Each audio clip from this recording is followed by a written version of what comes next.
forest activist and conservationist Dailan Pugh has recently been to visit the fire-affected forests in his region of northeast New South Wales. I asked him to introduce himself and give an overview of the impact of the fires in his region.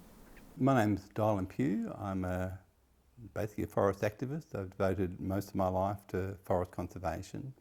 I was one of those arrested at Tranny Creek in 1979 trying to save a small but incredibly precious area of old growth rainforest and surrounding eucalypt forest, and that turned me on to the need to protect our rainforest at that time in particular, but also that we could be effective, that we can achieve things by standing up and taking action. And you know, the fact that a few hundred local people took on the New South Wales state government at the time and won, really, and not just protected Tranny Creek, but protected 120,000 hectares of other rainforests at that time, and some of our most important unlogged rainforests left. And so that led me down this path of becoming an active conservationist. I got involved with old growth forests in 1988 when we took forestry to court, just a small group of us, for logging old growth forests at Dome Mountain, west of Kyogle.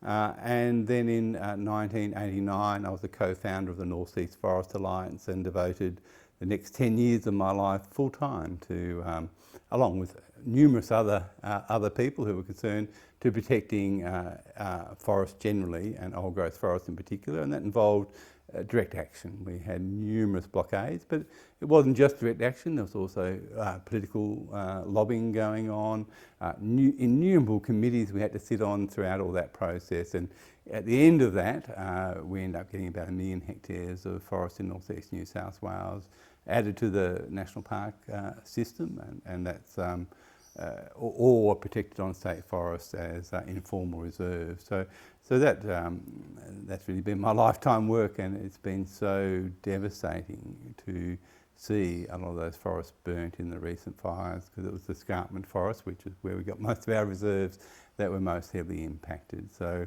I feel like my life's work's unravelling very quickly before my eyes, and it's just so devastating to see these forests and their inhabitants that many of us, numerous people, have battled so hard to protect over all these years, now in dire straits.